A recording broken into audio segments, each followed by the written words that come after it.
Pam Santoro, Berkshire Hathaway Home Services, Georgia Properties. How to get your house ready for market. Preparing a house for sale is not complicated. Most of the time it requires elbow grease, packing items away that are really not used and still needed, donating items to charity, and staging the house so it looks new. From the moment potential buyers drive up to a property, they have a feel for your home. Is there pine straw in all the flower beds? Are the shrubs trimmed? Does the front door need a coat of paint? Do the gutters need cleaned? Are there flowers on the front porch welcoming you in? Little touches can really be the difference in how someone feels about your property. Getting the inside ready is another story, because the magnets on the refrigerator were made by your grandchildren. No one wants you to permanently get rid of the magnets, photos, or artwork.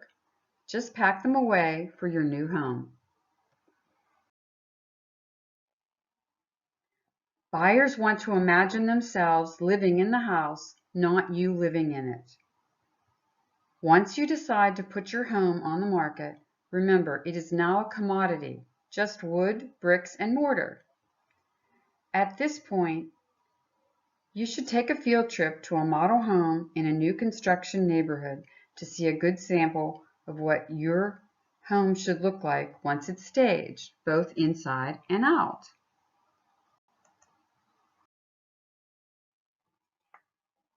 When you finally get to work, start with one room at a time. Look at the closets, remove the clothes that are out of season, make sure the closet is not overstuffed with items, organize the shoes in a nice, neat manner. When walking in a room, make sure the pathways are clear. You should not be storing items on the floor. Remember, no one wants to trip. Everything should have a place. Do the walls need a new coat of paint? Remember, neutral walls will help the buyer picture their furniture in the house. If you have children, pack up the excess toys and then rotate them every other week so the children aren't bored and you have less to pick up.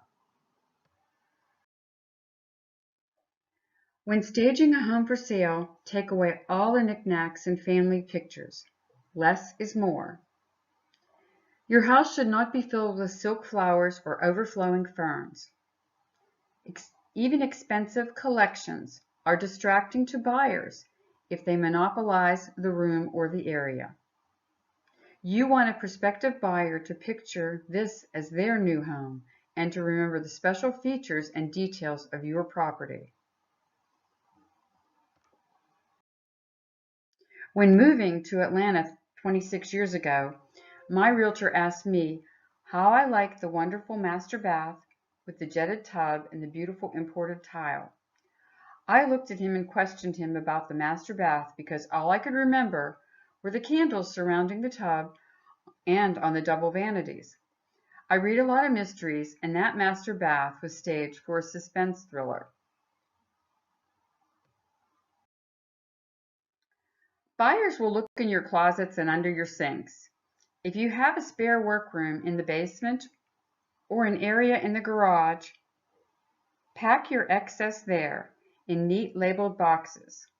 This will just appear that you are preparing for the move and not that the house is busting at the seams with all of your stuff. Remember to pack excess linens and then neatly fold all the towels and the sheets in your linen closet.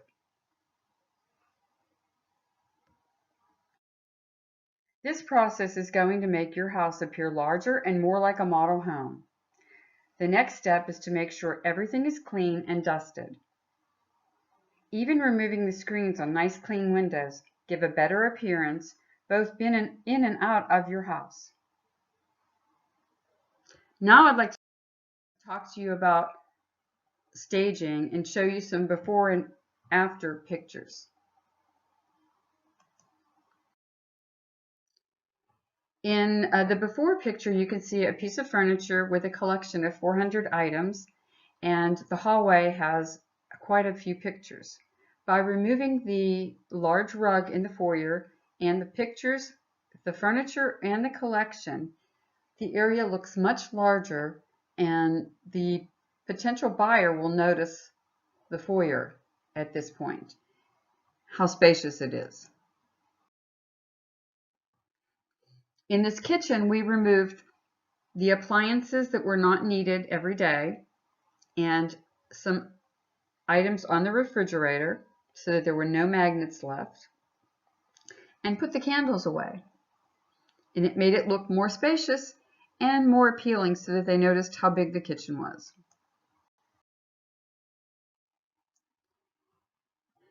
In the living room here, that is a 2-story living room, it had a collection of pictures, and they were of clowns. Some people are afraid of clowns, so we removed the pictures and sent them to the family member that they were going to.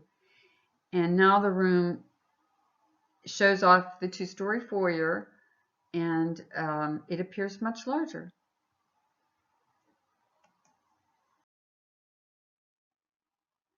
This is the family room. What we did here was remove the smaller collections and miscellaneous items so that they would notice the size of the room more than just looking at the collections from the start to the finish. In one of the bedrooms that they used as an office, what we did was change the lighting by putting a higher watt light bulb in the lamps.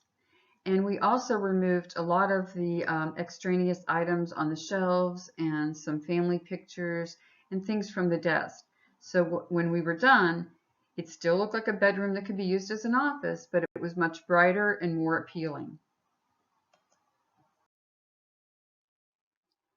In this room, there was a collection on the hutch that was bequeathed to a family member, and that was packed up by the stagers and the movers, and they sent it off to the family member. So in the picture on the bottom, the after picture, when you're standing in the living room, you notice how large it is from the living room into the dining room, and you're not focused on the collection now that was above that hutch.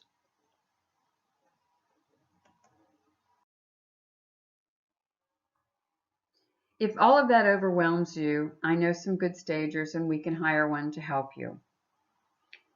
Also, a good realtor will be able to walk through your house and give you pointers on any other items that need to be done.